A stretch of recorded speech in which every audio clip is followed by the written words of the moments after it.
Hello and namaskar. Today I am with my friend and colleague Didi Ananda Devapriya.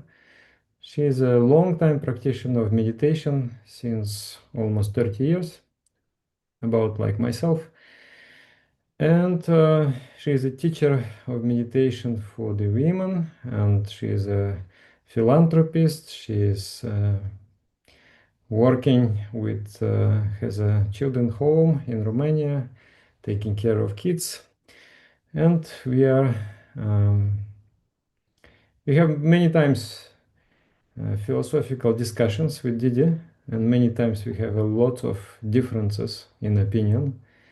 Uh, so I thought that it will be more interesting if some topics we will discuss in the form of dialogue instead of I'm just speaking and presenting myself.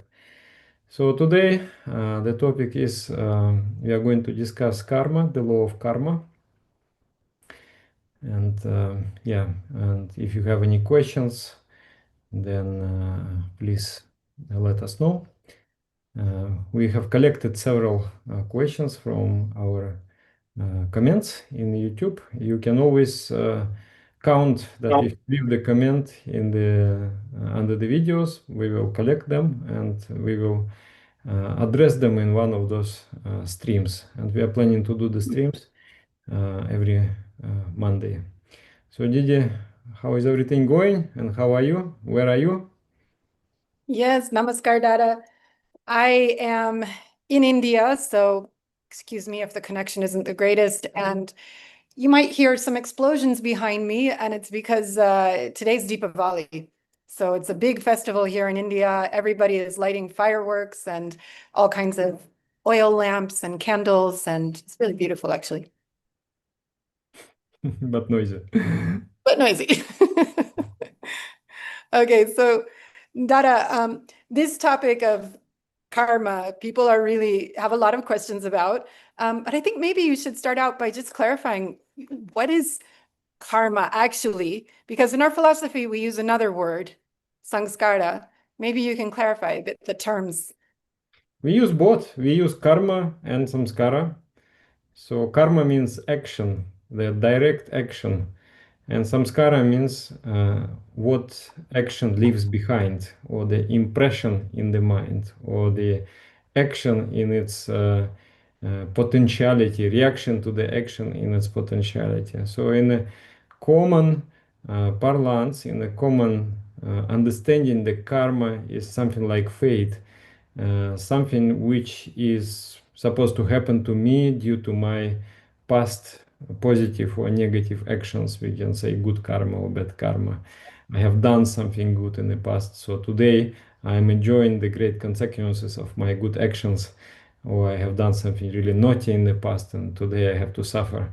So this is the common understanding, and but if to be precise, the proper term for the consequences, I have done action, and that action is called karma.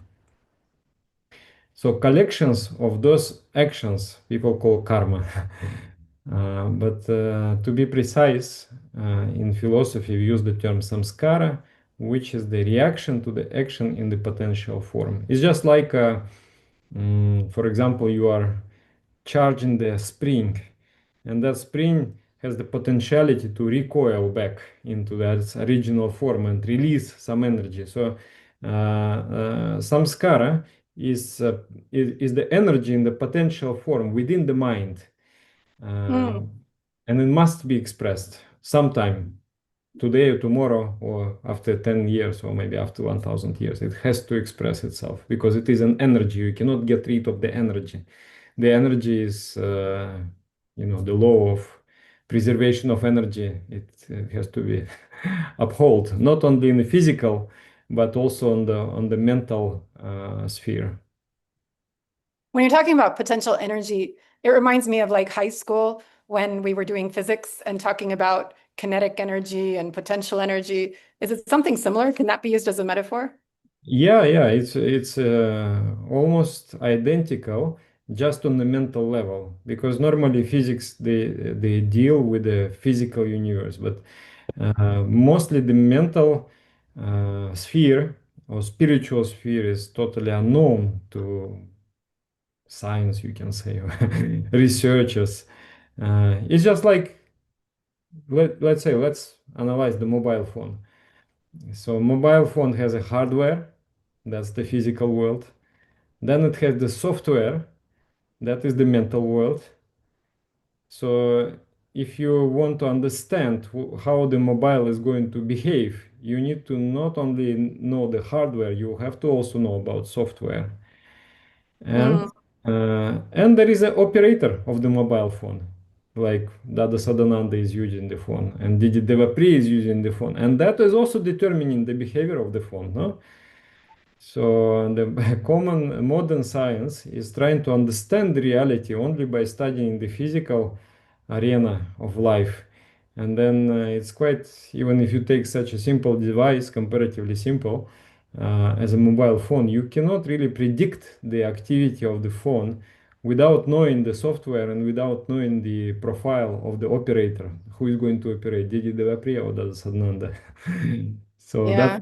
that you say physical, mental, and spiritual, but the laws are mostly the same. So that it is a transition of potential energy into kinetic energy and kinetic energy into the potential energy. Cause and effect. Yeah. The potential energy is the cause, and effect is the action. So, for example, I have something in me, some samskara or impression from the past action. And that causes certain drive within me. It drives me. Let's say I want to eat ice cream. Where does this desire come from? It is an energy which has to be expressed. And then as a result, I walk and I go and I go and buy an ice cream. And while doing that action, I create another impression in my mind. So it goes like that. Yeah, I think this question of samskara and karma brings up the question of like, where's our human agency? When are we just simply being carried along by the reactions from past life? And where's our responsibility in all of this? Yeah, it's a good one and difficult one also. I think it really depends on the level of our development and the level and ability to observe our thoughts, emotions, and feelings. At the undeveloped level, we cannot really distinguish ourselves from our emotions and feelings and thoughts. So practically, in that state, we do not have any control over thoughts or over emotions. So we are the automation of karma. Basically, we express whatever is there already in our mind, and we have no any control and no free will actually. But there is another factor in us, and that another factor is the factor of consciousness, which is constantly it inspires something new in us. It's just like a spark, the you can say spark of God within us. So in that spark, just suddenly it opens up something in me. Oh, I should stop doing this. I should start doing that. So that kind of inspiration that we get. Sometimes it is out of the blue, but mostly it comes from the spiritual practice or from the contact of the highly evolved personality. Yeah. So in that situation, it's like the automation plus the divine spark in us. And there is a struggle between them. Yeah, because where it's sometimes problematic, like if you look at cultures that have had this belief in karma, there can be a bit of fatalism, isn't it? Like everything is, oh, it's your samskara, it's your karma to have been born poor. And so it's your problem. You deserve it somehow. No, like it can create this kind of indifference, or if you're looking at it at other people, Yeah, it's also a good like way kind of, to maintain exploitation and the differentiations of society, poor and rich. You are poor because you have done something naughty in the past life, so you have to endure the consequences of your actions, and next life, if you're good enough, next life you will be rich. So Some, yeah, so like if you're rich, you deserve it, right? Like yeah. the rich and And wealthy I and think there powerful is a class, truth like also. I think there is a truth in it. There is a truth in it. yeah. But where is it problematic to have that sense of entitlement? It's in both cases is problematic if you are suffering. It is problematic if because it is unnatural for us as a human beings to surrender to afflictions. It is most natural for human being to struggle and to overcome whatever odds are there. So there is karma, there is samskara, you can say, samskara, which is from the past, which you cannot change. It's like that. And there is karma, your present action. Like, for example, you have 1000 euro in your wallet. So that's given. You cannot change it. It is there, 1000 euro. That's your samskara. Now, how you're going to spend those 1000 euros? That's karma. That's that's your Hmm. decision. It means you can, let's say, invest in education, or you can go to the pub, you can buy things. So that's Yeah. like we have many examples when people with really bad samskara, they are born in a very poor family, they have been humiliated in the childhood, they have been bullied, they have been beaten, they have been yeah, but still they have something in them, that kind of struggle. They don't give up, and actually they turn this bad samskara into their advantage, and they shine. Yeah, and also it can be problematic because, like, for example, if I walk past the river and somebody is drowning there, and I'm just like, okay, but samskara, sorry for you, mate.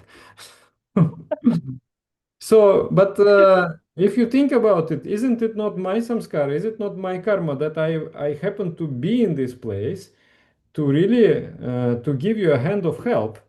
Am I not rejecting my responsibilities if I'm just allow it to happen?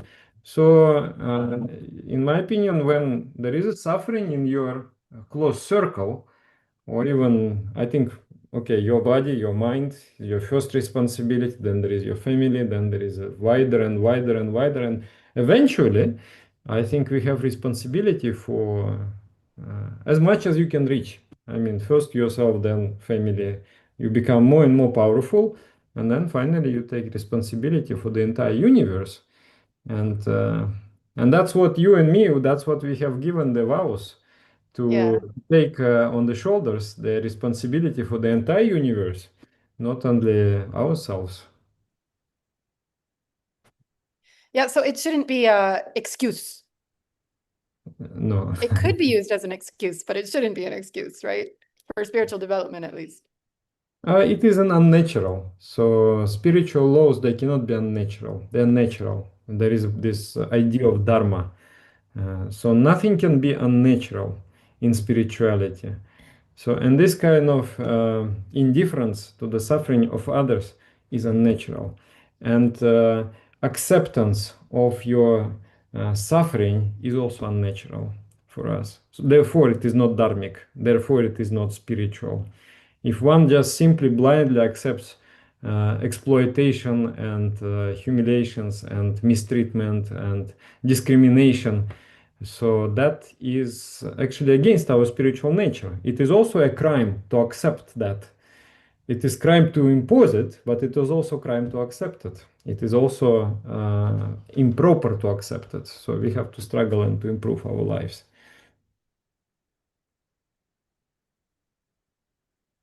Did I? Can Didi give me a hotspot? Yeah, yeah. No, I can hear you, Didi. We experiencing some temporary difficulties. Hello.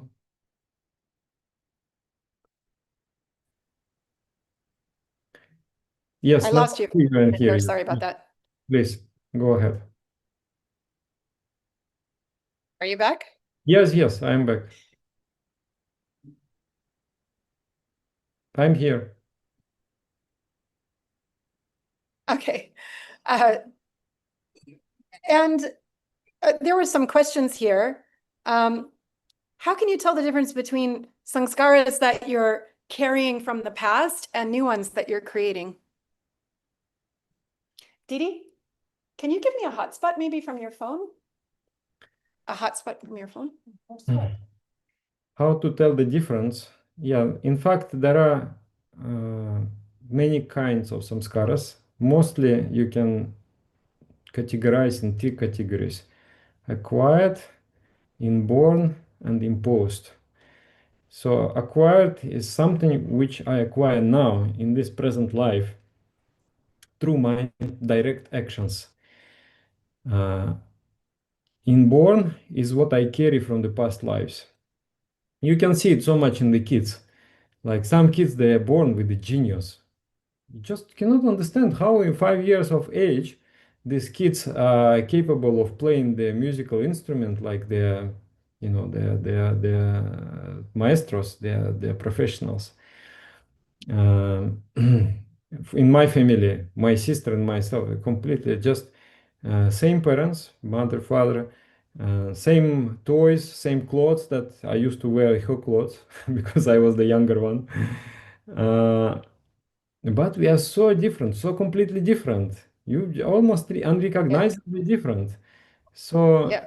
we come with a certain baggage and we just express that baggage. So that is inborn samskara. And then there is an imposed one. Imposed one, like you are born in the mountains, or you are born in this by the sea. You are born in the city. You are born in the village. You speak English. I speak, let's say, Russian, and so many languages. So the language leaves the mark on the personality. The environment leaves an impression on the personality.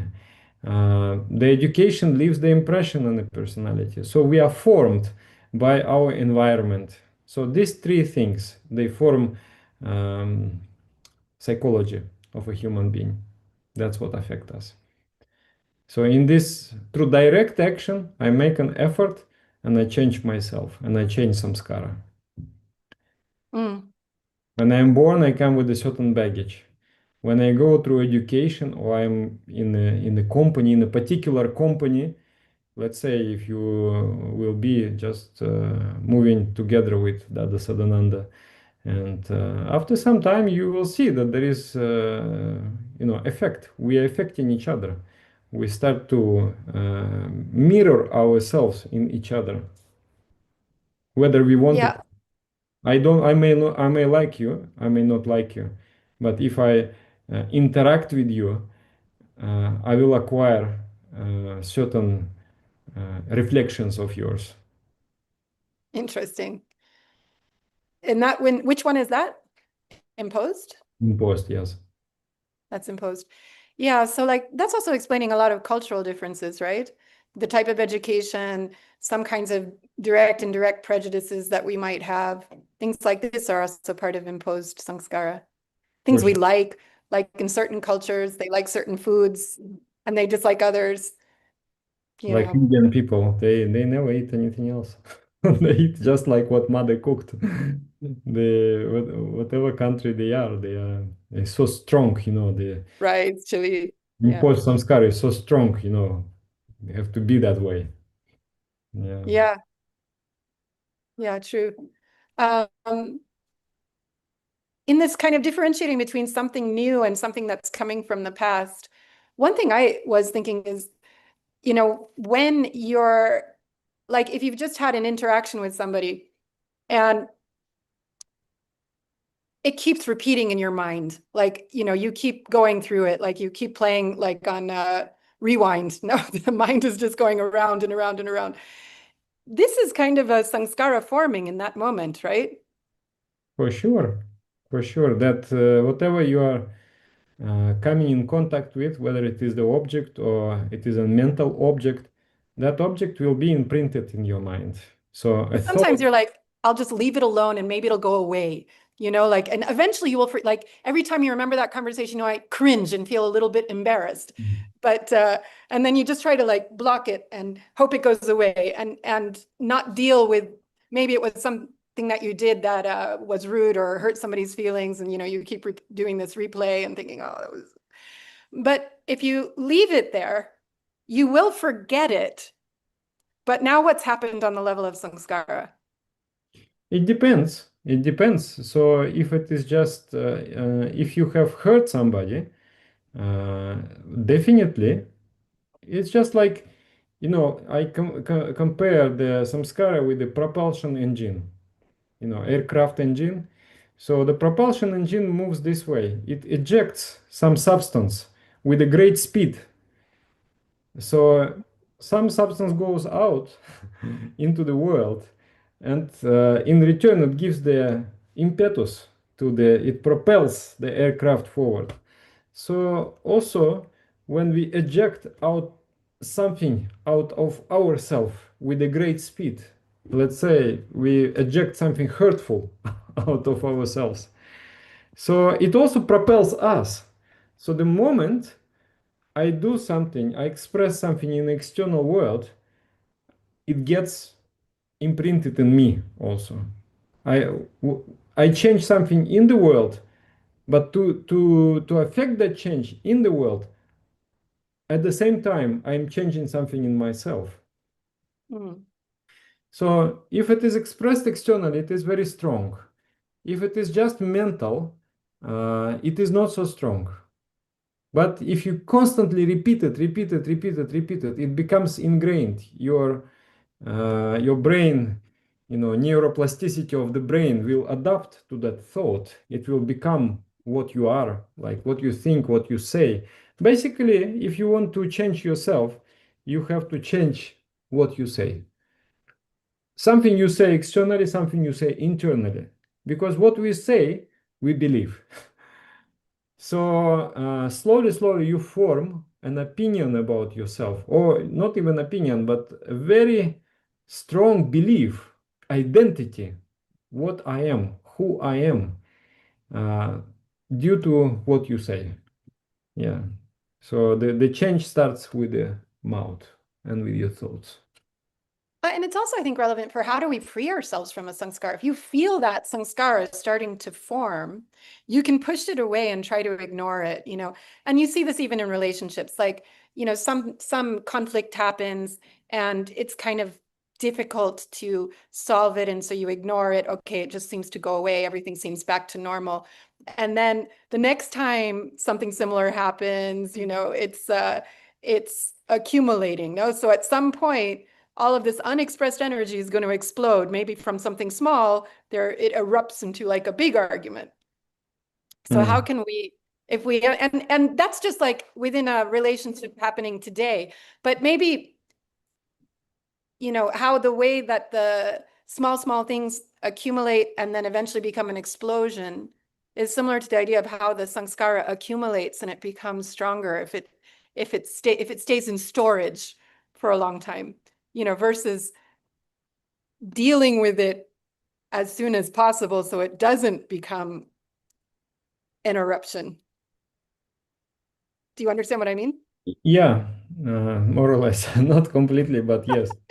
I think it's related to, because I think that this goes back then to why it's a good idea to, uh, if you've hurt somebody, even consciously or unconsciously, like try to Yeah, fix resolve it. it immediately. Yeah, because Yeah, samskara, when it stays for a time, it's just like everything is growing. Your yeah. mind is growing, the universe is growing, universe is expanding. Like you take the balloon with some kind of picture on the balloon, and then you start blowing it. It will be small, but when as you blow it, that picture on the balloon will also grow. Oh, that's such a good example. Yeah. So something like that happens with your karma also. You are evolving, you are developing your mind, and the reaction to your actions also develops, it also expands.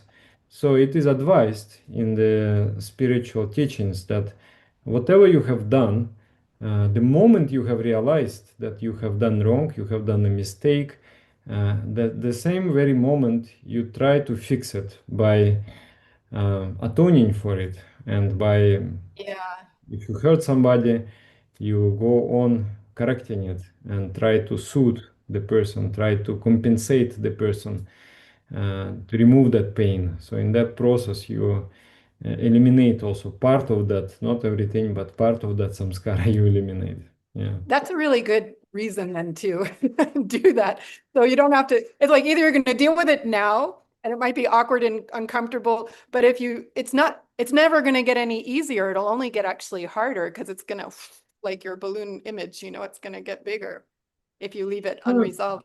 Sooner or later, you will deal with it because you cannot run away from the samskara. You can move from one country to another country, but you carry those impressions in your mind. You can avoid external situations, but whenever you arrive in new circumstances, the same type of because your reality evolves from your own mind. The root is there in the mind, so you will create that environment again.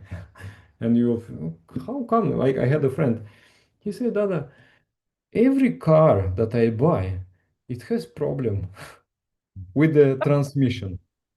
I buy perfectly good car, but in 2 months, I find it has a problem with the defect with the transmission. What is that? So that's an example. Or let's say you marry a perfectly good woman, but after uh, 1 year, same problem develops. Same kind of attitude, same kind of suffering. Yeah, it is because until this you deal with this samskara, until you realize something, until you change the behavior, it's going to repeat itself because it is the structure of the mind. Yeah, that happens so many times. Like people divorce somebody hoping that, that they think that the problem is outside, but then the next relationship they get into, they repeat the same pattern.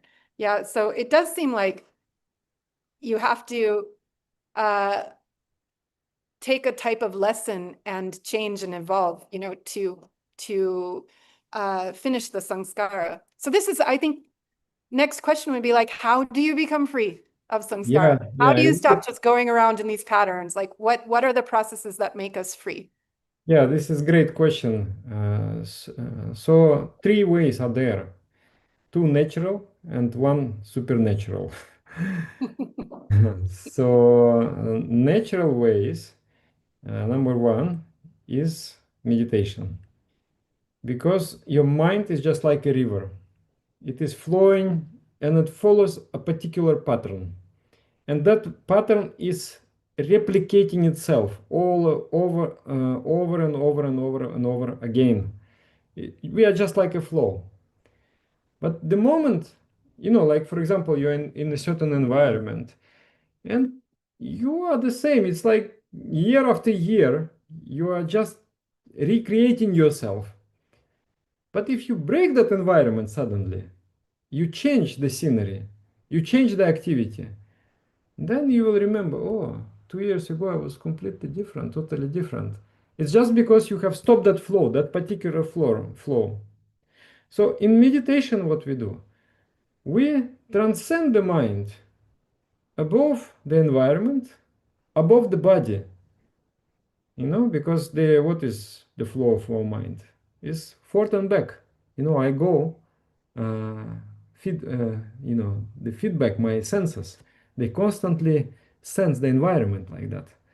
And I am, my mind forth and back, registering all the walls and all the, what is going around me, and that forms, it shapes my mind. Then my mind goes forth and back with my body, constantly sensing what is going here, what is going here, what is going here, what is going everywhere. So there is a strong identity with the body and my thoughts also. So in meditation, you transcend the world, you transcend the body, you transcend the thoughts. You put a complete stop to all the flows which is going on in your mind. So immediately after that, there is a change. There is a change coming. So meditation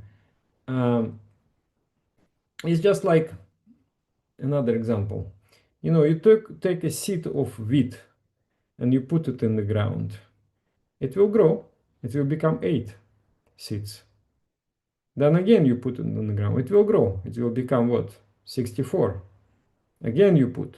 Then becomes, it multiplies. Go on multiplying. So samskara is just like that one seed. But when you remain in that action, out of that seed, you make 8. Out of 8, you make 64.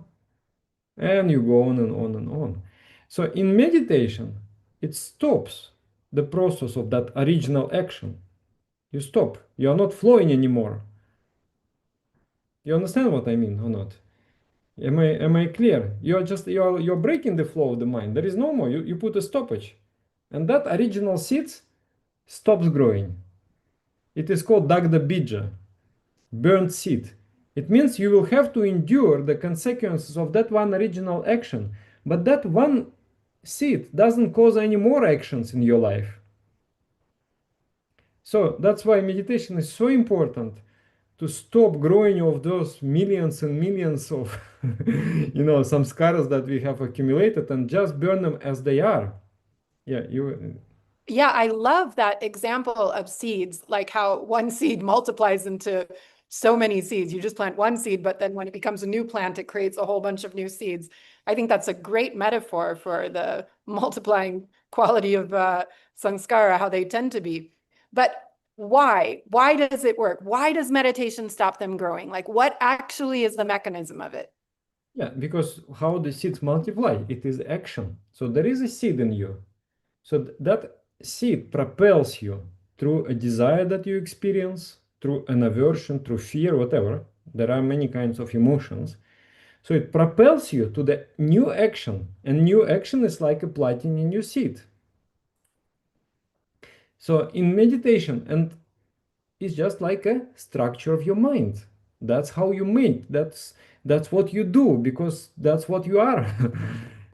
So in meditation, you stop that flow. You stop that river of the mind. It's not anymore. Uh, yeah. It's like it's not giving water to the plants, like the plants are drying up. Mm, not exactly. I'm No? trying to I'm trying to explain. It's like is the mind? What is the thought? Is a particular pattern that repeats itself over and over and over and over again. The moment you are not repeating it, the pattern dissolves. Okay? Anyway, I'm Sorry, I got distracted by a just particular I will make it simple. Meditation stops the the multiplication of karma, that you can say. It creates dagda bija, or burnt seed. You are experiencing the consequences of original action, but that original action will not propel you to creating more and more and more samskara. So my understanding is also because it depends what you're thinking about when you meditate, because people have different ideas what meditation means, right? But if you're thinking about something very expanded, what happens to the samskara? Versus if you're thinking of a candle flame, like you have your eyes open and you're just meditating on a candle flame, would it have the same impact on samskara? Does it matter what you're thinking about in meditation, or is any kind of just quieting the mind going to be good enough to burn the samskara? What I mean by meditation, I mean the classical form of meditation, which is the transcendence of the world, which is pratyahara yoga, transcendence of the body, and transcendence of the mind. And then, like in the modern context, meditation means simply basically relaxation or observation of the mind. Mm-hmm. It's nothing like that. So the classical, like even the Patanjali, the definition, 8 limbs of yoga. So one of them is pratyahara. You have to transcend the world, transcend the body, and transcend the mind. So the mind is, it becomes as you think, so you become. So the mind has certain structure, certain form and shape because of its objects. because of your environment, because of your body, and because of your habitual thoughts. That's why your mind is shaped like that way. When you detach the mind from your habitual objects, that shape doesn't have any base. It becomes flexible. The mind is capable of changing now. Before that, you cannot change. It's just like you are trying to, what example to give? For example, in the teeth, the people wear these brackets. Yeah, yeah. So until you remove the brackets, you cannot really change the direction of the teeth. Like there is a shape that keeps the mind in a particular form. So that's what is our identity. So when you transcend the world, the body and the mind, you become free from the brackets. Now you can, turn in any direction. uh, so this is first part of meditation. Second part of the meditation, you assume a new identity, and the new identity is the expansion, is the consciousness, which is divine, which is infinite. So the mind becomes as you think, so you become. So the mind expands. And samskara is what? Is those different curvatures in the mind.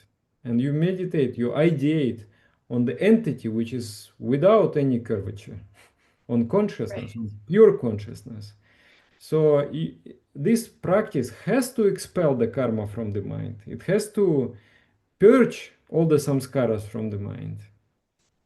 Right. So I think you've said what's really essential is that step of detaching from your individual like vibration, basically. When you say a bunch of curvatures, this means it's like your identity is a particular sum total of all these vibrations that are all of these reactions to your upbringing, to everything you've done, and past lives, this life.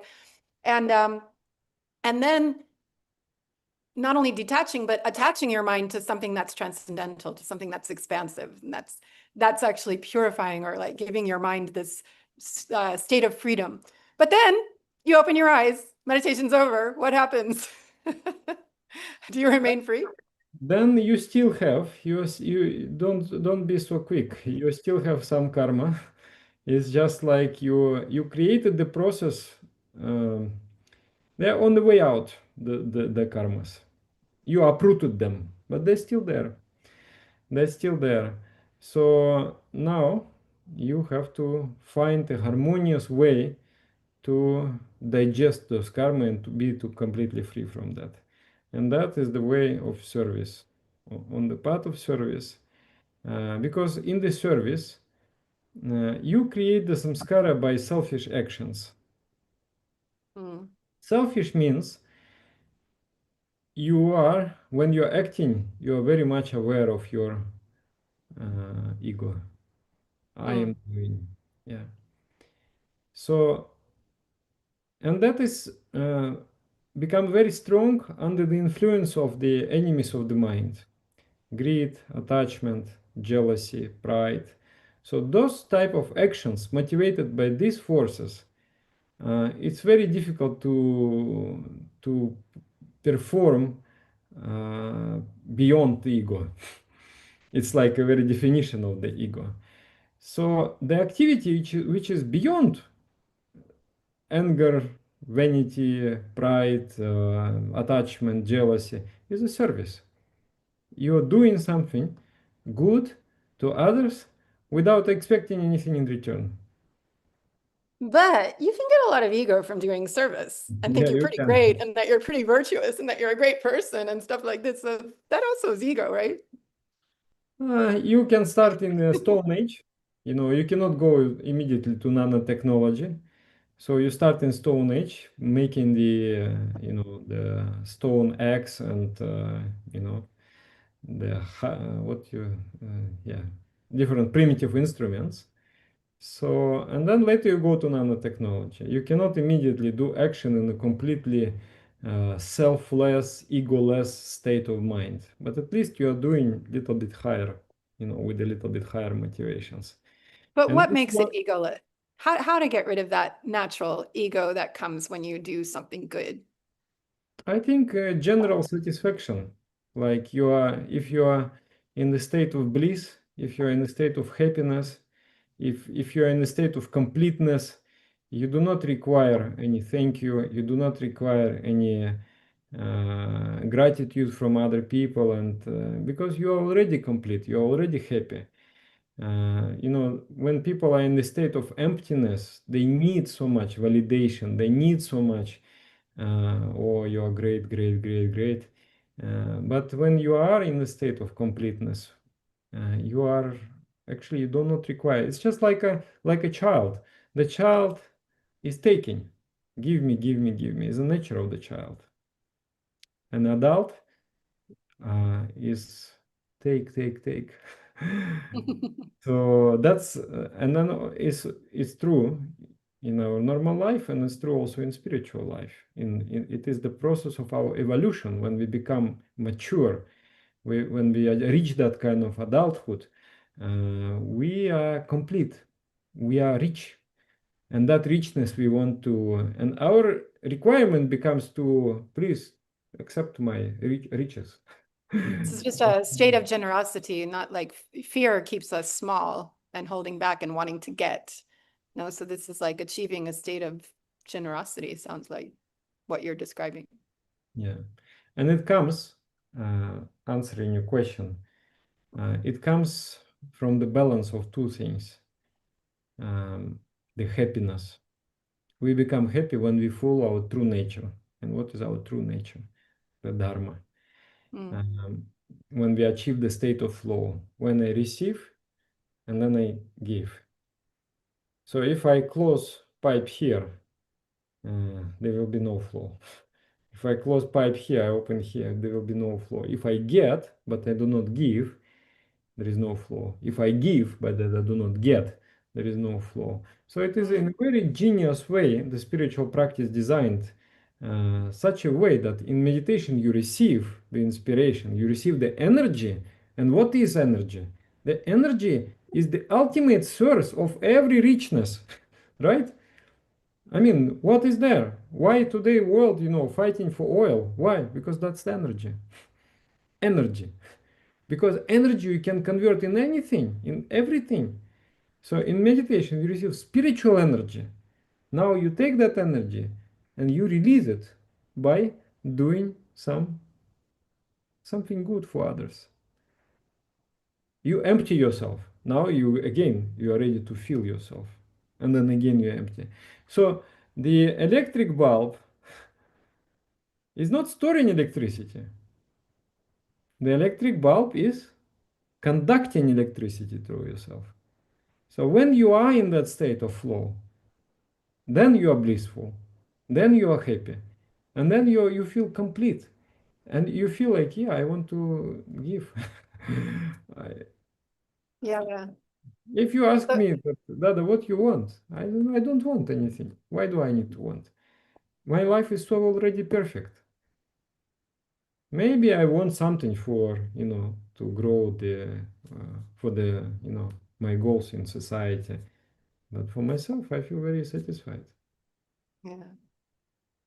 Now, I think the when people go through difficulties, if they're aware of the idea of samskara, um, how not to feel just like victimized, like, oh, I guess I did something really bad. I guess I'm a really bad person. Why do I always have such bad samskara? There can be this kind of negative, like, I've seen this happen sometimes, people that are feeling kind of like, it must be my fault. And it just doesn't seem very constructive. Like this seems to actually bring the person down, not put them in a powerful space. Like, oh, what did I do that was so bad that I deserve so much negativity in my life? So I have my way of like helping people through that. I'm curious how you deal with it when people come to you with this kind of complex. Well, I think need to study a little bit more this whole theory. Mm, We see the examples of the extremely great people. They went through a life of suffering, and some even saints. Because if you are approaching to the highest stance in your life, you are burning your samskara very quickly. You are very quickly getting rid from all the naughty things you have done somewhere. And then also you pay attention. I mean, I think whoever is born in the 21st century, it's already such a great samskara because we are living such a comfortable life. We are living such a complete and great life and free life. So yeah, I think it's the matter where you put the focus. Yes, I'm enduring some maybe health issues, maybe I'm enduring this and that, but also I have good things in my life, and it is a good thing that I'm undergoing very fast. I will take it as a challenge, not as a sentence. As I a have punishment. I have Yeah. been sentenced, and no, let me overcome all those hurdles, and in the process become stronger and learn something in the process. So, I mean, I think the story is that Astavarka, there was this yogi who was born in a really deformed body, in one of his lives, but it was like he'd chosen that because he didn't want to get distracted from his spiritual goal. mm, And somehow his soul had chosen like this kind of heavy, you know, way of burning things that he was born into a really uncomfortable body, but he became a great realized, inspiring saint. So any kind of, our soul doesn't, our soul just wants to be free. And I think the closer we get, like the more that attraction becomes more intense. And so anything that's still residue from the past has to get purified. mm. I don't know. I think it's really important to find people a way, to find a way to turn around these experiences to take them in a positive way. That the theory of samskara is to help you to not feel guilty or bad, but rather to feel that you're in a process of like liberation, becoming freer, becoming stronger, becoming better. Yeah, again, we are coming to the same question. What is stronger, karma or samskara? Mm, So samskara is the past, the impressions that you have already, and it is the given. It's yeah, You have no power over it. It's already there. But now your karma, what you are going to do about it, what you are going to do with that. So what is more yeah. powerful? I think the present moment is infinitely more powerful than the past. Well, like I've seen, I mean, I work in child protection, right? So I work with kids that have been abused. And I think it's many people know already the idea that somebody who's been abused might grow up to become an abuser. There's a strong pull to repeat the pattern in the opposite direction. You've been abused, and then you might become an abuser. But it is not determined that you have to become an abuser because some people who've been abused do the opposite. And they actually internalize the idea I suffered from that abuse and I will never do that to someone else. And for me, that's the person who's really like broken the chain, because up until then you're kind of action reaction action reaction. You can keep going on. If you feel justified to hurt others because you were hurt, you know you're just going to be keep repeating the chain back and forth, back and forth, back and forth. But I've seen, people that sometimes become really champions for rights of a particular, minority or a particular type of experience. They've been abused and they really work to like protect others from the same experience. They not only to heal themselves, but even as a form of service to society. I don't want anyone to go through this. And they can really become noble people. I think that's in my mind, that's kind of breaking the chain. Would you You agree with put that? Or what's your such a brilliant point. I think this is exactly spot on.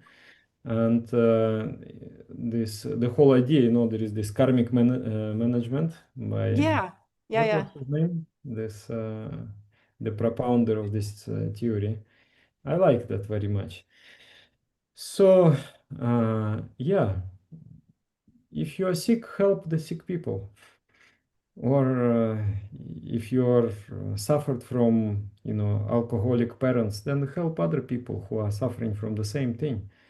And that's how you really break out from that. Yeah, I Yeah, think yeah, yeah.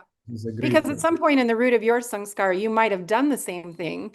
Yeah, for And sure. so it's like you have to experience the opposite, what it's like to be on the receiving end of that in order to come to the next level of awareness, which is I don't want anyone to suffer like that. And so like through this process. I think that also really shows how the service fits into the process of eliminating the karma, not the samskaras. It's like a train, you know, it's just moving on the rails with a very, very big speed.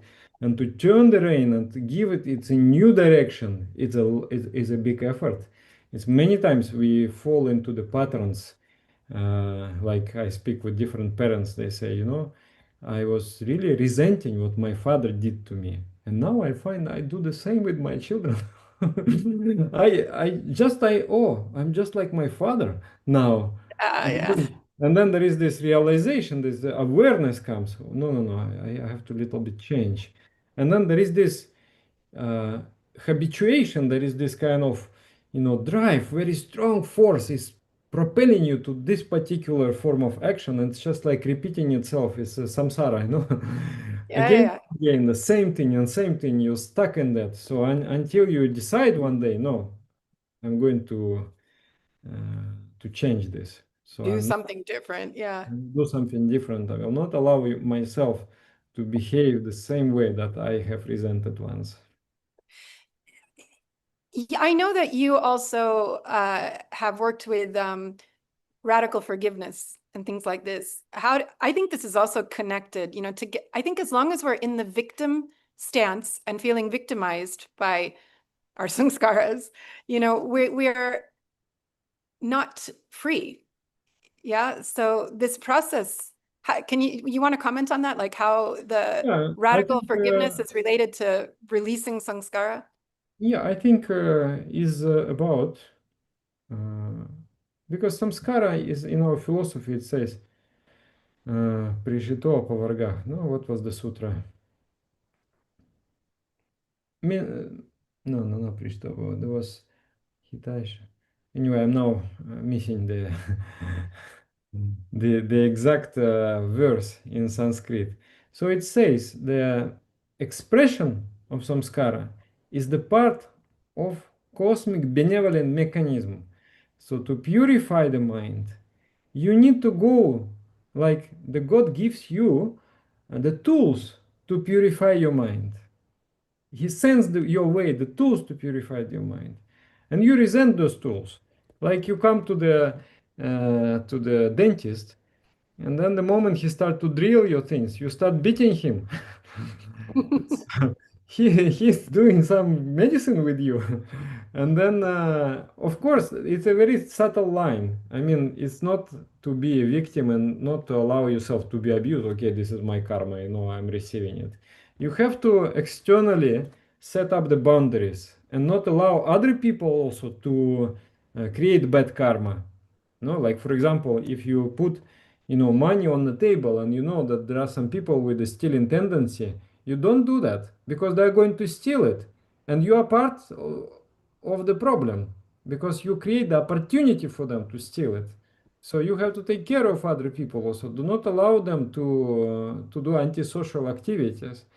But at the same time, it's just like, you know, our guru, he has said, like Jesus Christ and our guru, they two different things they have said. Like Jesus Christ, he said, you know, when somebody slaps you in one cheek, you have to put another one. Mm.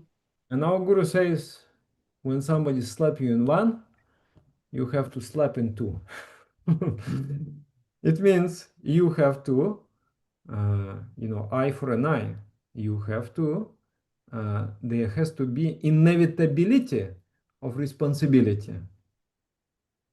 The punishment will come your way means. So now, how to reconcile these two things? So in society, you cannot do the criminals whatever they like. Action follows by responsibility, accountability and responsibility. But when you do impose a responsibility out of revenge, you also become one kind of criminal. So one is a social structure to maintain the harmony in society. So sometimes the punishment in society is necessary. But with what heart I do? Internally, I have to accept, actually, this is, you know, I have nothing to be offended with because this is my karma and this is my cure. Yeah. Am Like, I? I mean, if it was only harming you, no, you could turn the other cheek and just take it as a test of your tolerance and your Not, patience no, and your no, no, no. compassion. I don't understand that way. I understand that. Okay, let's say you are hitting me like this. Yeah, Dada. And I will take, there are two things will be. You are doing something inappropriate. Okay, you should not be violent. You should not be hitting me. Okay, so there will be some, I will apply some pressure on you that you should not do this. This is one thing.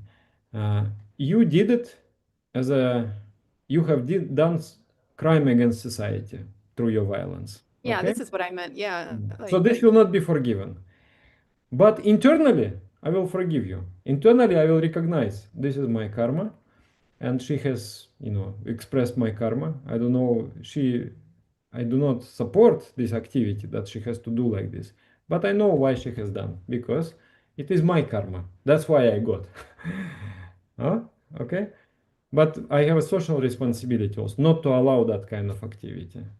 right. The person shouldn't, because I guess the problem with that is if people only turn the cheek and there's no, that you're in a way indirectly encouraging people to continue to do something that is antisocial, that's exploitative, because they're not learning. I mean, the fire, you put your hand in the fire, it burns, you learn not to touch it. Yeah, yeah, Something like this. yeah, yeah, yeah. So you But become part of the problem of their bad behavior if you're only tolerating it. But I still understand there is this like, it's like forgiveness. No, it's all right to forgive someone. You can forgive them individually if they're only affecting you. But if it's got an impact on society and it's likely that they're going to continue to do that to other people, and then you should take an action to stop them from doing that. But there is some personal karmic benefit of just having some tolerance, not being reactive.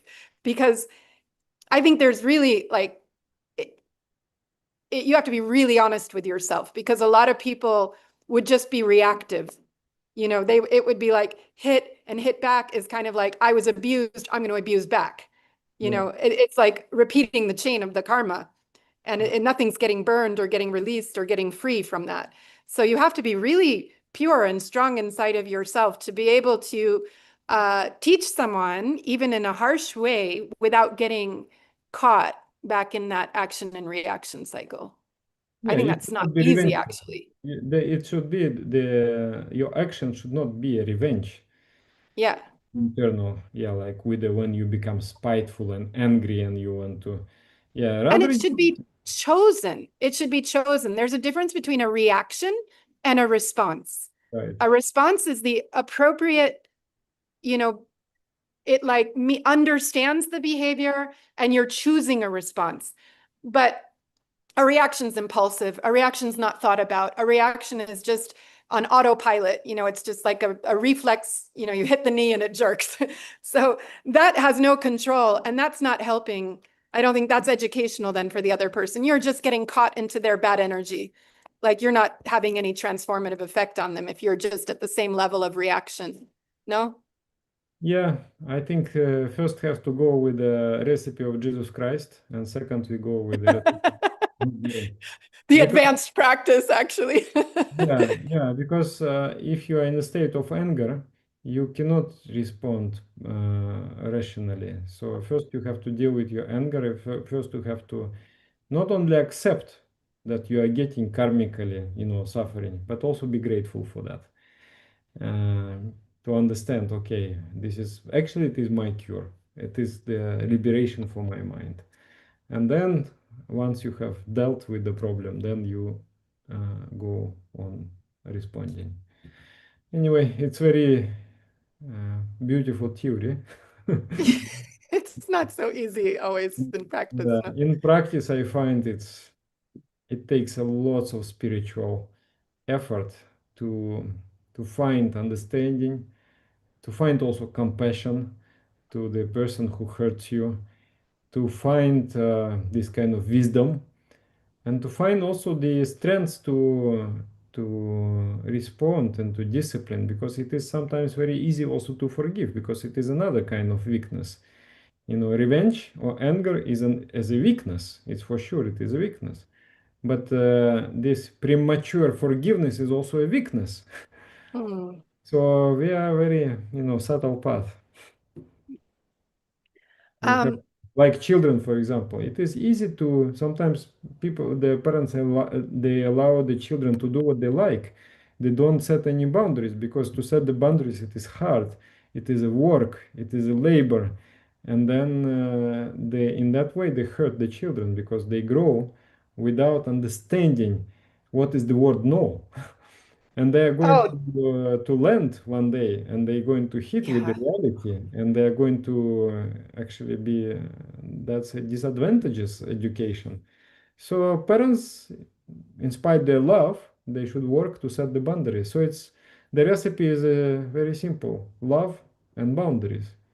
So the absence of anger is love, and the boundaries is your action, your response. I think that's a really good metaphor with how to deal, like if we were to treat everybody like a parent treats children, not in the sense of like looking down or like that, but just in that kind of benevolent way of, having those boundaries that, yeah, permissiveness and freedom. I see some people that were grown up, in a really oppressive kind of family, and they suffered from a lot of harsh punishment, and they have a big reaction in their mind about this. They try to do a better job as parents, and they're like, no, I'm going to give my kid freedom. And then they don't set any boundaries with the kid. And this type of permissiveness makes the child really disorganized, Exactly. and really like not secure, because the boundaries are creating a type of inner security, and you're not harming children when you make boundaries. And so this kind of same kind of attitude is a good way to deal with that, the turning the cheek and the other stuff you were talking about, like how we can do that in a way that's really guided by benevolence, where we're doing it not out of reaction, but to help the person to Yeah. grow. Yeah.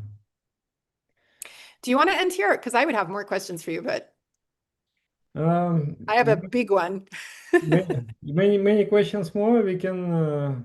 Any questions from the chat? I don't know I don't know. I don't know where to see them. if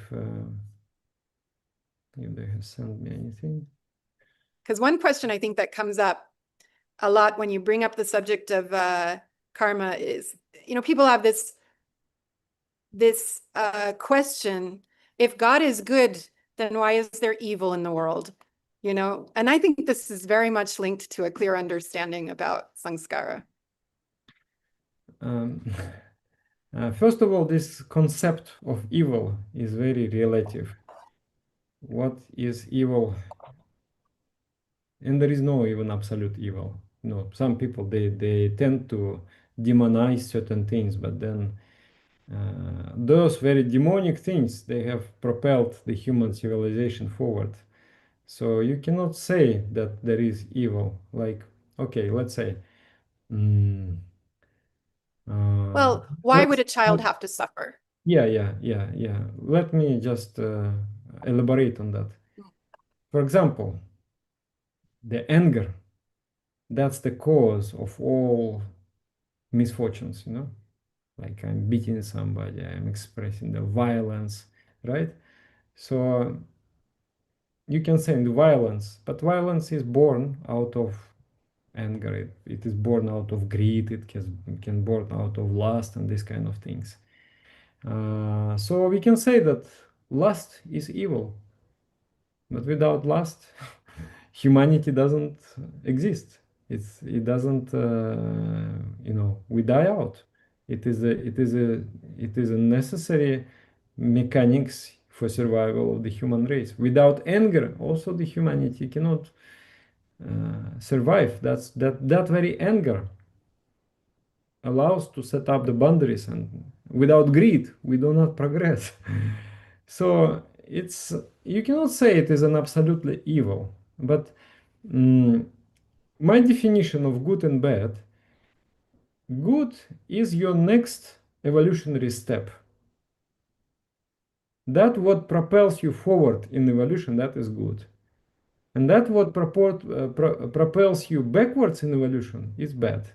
So that's my definition. And then today, maybe yesterday, maybe 20 years ago, greed would be good for me. You know, work, do business, makes a lot of money, and in the process, develop yourself, learn so many things. Maybe that was good. Capitalism. Uh, Maybe it was good for some time in humanity. But now it becomes clear it destroys the planet. Maybe we need a new form of economy and form of society. So at some point it was extremely like feudalism, good or bad. At some point of history is I think is good, right? And then Yeah. yeah, so it's just all relative to the stage of our evolution. So good and bad. Yeah. But I mean, like people see something like a apparently innocent child suffering, from abuse, and they think, why would a loving God allow a child to suffer? This is Yeah, that's or why should they be punished, when they're just innocent child? Like it can seem like this law of karma is cruel and unfair. yeah, because if I don't remember what I have done, why I am to be punished, right? Mm. What's the point if I don't Yeah. understand what for I am being punished? Because this is not about it's not a revenge. The karma is not a revenge on you. It is the way to balance your mind. It's like the God doesn't take revenge on you. That okay, you have done naughty things, prepare for the punishment. It's not like that. It's just like let's say there is a football and you press here, you create that kind of uh, impression inside the ball, but the forces inside the ball push back. So now to acquire again the same shape, the same force has to be applied. Or maybe ball is not a good example. Yeah, like Pizza dough. I say pizza dough when I describe this because, like, when you're making pizza, it starts to you have to knead the dough and then you leave it to rise and then you have to beat it down. And when you beat it down, it gets all full of impressions. And then let it rise again and those impressions disappear. I So think a better example would be like if you curve the metal wire in so okay. many shapes. So to uncurve the wire, you need to use the same kind of force, right? Yeah, yeah. The same our mind. Whenever we do the action which is hurtful, it twists the mind, it bends the mind. So to unbend the mind, we have to apply the same force. I went to because I had an accident and I hurt my shoulder so strongly. Mm, mm, mm. So I have some pain. And then I went to the chiropractor. My God, you know, he really, Yeah. he really, he really, it was excruciating. It was so painful. So I can say, he is evil. Why God is so evil, no? Why he has to? But that was my cure. I needed that to unbend my body because Put it my back in alignment. Yeah. yeah my ligaments they have become so tense. They have become short also, and because of the shortness of the ligament, my body has become deformed, and it creates the whole multitude of the problems. So you need to remove that problem. You need to relax the tendon, relax the ligament, right? Yeah. Yeah. So karma is a similar thing. In the mind, there is this special tension, and you cannot remove it. And you can only remove it by applying the circumstances. You applying that kind of painful circumstances, and then you unblock. Yeah, so it's not the God doesn't exist or God is evil. He allows it. Just the chiropractice of the world. Though from our human eyes, we're like, oh, mm, yeah. Even some people they would protest against the treatment. You know, like if the child cries strong enough, mother will say, no, no, today we'll not go to the clinic and we are not going to do the injection to you. Yeah, but it's not wise. It's means we are going through the circumstances because we need those circumstances. It's very subtle, but I do not want to justify how to say, I do not want to justify violence and things like that. So as a society, we need to work to reduce the violence. But at the same time, we should accept that it was the part of our evolutions. And the higher we evolve, the less violence we need. Like for dinosaurs, it was one kind of life. And now Yeah. civilized human beings, we do not need that kind of application of force, and we can become more subtle. So that's what the evolution, and that evolution, we came to this point through wars, through bloodbaths, through so many afflictions, and through poverty, through hunger, through so many times humanity was almost wiped out. Like there was this, diseases in Europe, and almost like 70%, or I don't remember exact figures, but huge amount of population just died out of the diseases. So, but every time we go through those afflictions, there is something, something happens to our mind, Mm. collectively, individually, and we evolve. Okay, any closing remarks you want to make to sum it up? Yeah, so samskara is not your sentence. Karma is more powerful than samskara. Your action is more powerful than the samskara. You acquire more freedom of choice and actions when you develop subtlety of your consciousness. So for that, I very much advise to practice meditation. We will leave the links in the comments under this video, how you can do meditation. So meditation, service, doing good to others, contracting exactly what you are suffering from, try to remove that suffering from others. And then I didn't speak actually about the supernatural way of reducing the karma. So natural way is doing service and doing meditation. But supernatural way, becoming Mm. a disciple, becoming a disciple means adopting the attitude of a disciple. Because karma is there also to balance you out, but also to teach you something. Once you Mm. have learned the lesson, this teaching becomes unnecessary. So, and then there is a phenomenon of grace in spirituality. So, with the grace of the divine, your karma is getting removed. So, one of the name of God is Hari, the one who steals. So, he steals the sins from the spiritual seekers because they have already learned their lesson. So, he comes with the help. So, divine help is also there. That's why I want to say that is a supernatural way. So in this way, slowly, slowly we overcome our karma. And if you write the questions, if something, I understand we had a very advanced talk today with Didi. So maybe if something is not clear, we can do another stream on that topic and we can go deeper. So your comments will really matter to create new sessions. And we will see you again next Monday. Yeah. All right, namaskar. Thank you, Dada. Sure, sure, sure. Okay. So what do we do now? We close?